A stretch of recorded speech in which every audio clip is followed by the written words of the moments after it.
Sebelum kita mendengarkan bacaan pada siang hari ini, adalah kita tenangkan hati dan pikiran kita. Kita tanda diri kita dan tanda kebenaran Yesus Kristus, nama Bapa, Putra, dan Roh Kudus. Amin. Bacaan pada hari ini diambil dari Markus 1 ayat 29 sampai 39. Sekeluarnya dari rumah ibadat itu, Yesus dengan Yakobus dan Yohanes pergi ke rumah Simon dan Andreas. Ibu mertua Simon terbaring karena sakit demam. Mereka segera memberitahukan keadaannya kepada Yesus. Ia pergi ke tempat perempuan itu dan sambil memegang tangannya, ia membangunkan dia, lalu lenyaplah demamnya.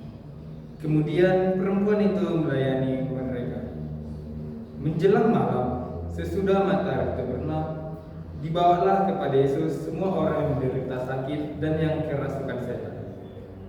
Maka berkerumunlah seluruh penduduk kota itu di depan pintu. Ia menyembuhkan banyak orang yang menderita bermacam-macam penyakit dan mengusir banyak setan. Ia tidak memperbolehkan setan-setan itu berbicara sebab mereka mengenal dia.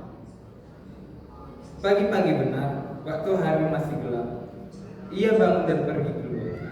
Ia pergi ke tempat yang sunyi dan berdoa di sana. Tetapi Simon dan kawan-kawannya menyusul. Waktu menemukan dia, mereka berkata, "Semua orang mencari engkau." Jawabnya, "Marilah kita pergi ke tempat lain, ke kota-kota yang berdekatan, supaya di sana juga aku memberitakan Injil, karena untuk itu aku telah datang." Lalu pergilah ke seluruh Galilea dan memberitakan Injil dalam rumah-rumah ibadah mereka dan mengusir setan. Demikianlah sabda Tuhan. Terpujilah Kristus. Dari bacaan di atas, Yesus menyembuhkan ibu mertua Simon. Yesus selalu siap sedia menyembuhkan orang sakit dan menghibur orang-orang yang menderita. Berita kesembuhan ibu mertua Simon menyebar luas dan mengundang banyak orang yang berbondong-bondong datang kepadanya. Yesus agar mereka jaga mengalami kesembuhan dari berbagai penyakit. Hidup yang kita jalani penuh dengan aneka pengalaman. Dengan pengalaman, kita bisa mengambil hikmat dari setiap peristiwa yang kita alami. Seperti pengalaman hidup kita saat sehat maupun sakit, tawa atau tangis, suka ataupun duka, membantu kita untuk menyadari kuasa Allah yang bekerja dalam diri kita. Pengalaman-pengalaman itu harus kita refleksikan supaya kita dapat menemukan makna yang terkandung dalam hidup ini. Banyak orang mencari Yesus dengan berbagai tujuan. Ada yang untuk kesembuhan, pembebasan dari setan, rezeki yang berlimpah, dan lain sebagainya. Lalu bagaimana dengan kita? Apakah ketika kita menderita dan lelah, kita masih sanggup peduli dan berempati dengan orang yang membutuhkan perhatian dan bantuan dari kita?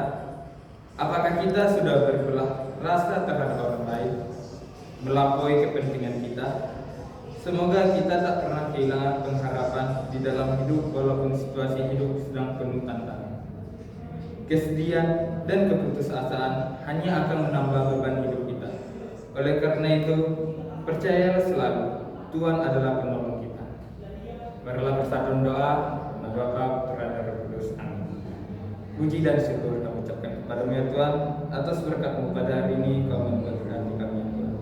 Ya Tuhan, semoga kami tetap mampu merasakan kasih-Mu di dalam setiap langkah hidup kami, supaya kami bisa melakukan sesuai dengan kehendak-Mu Tuhan. Hanya ini doa nama demi Kristus Tuhan pengantar kami. Amin.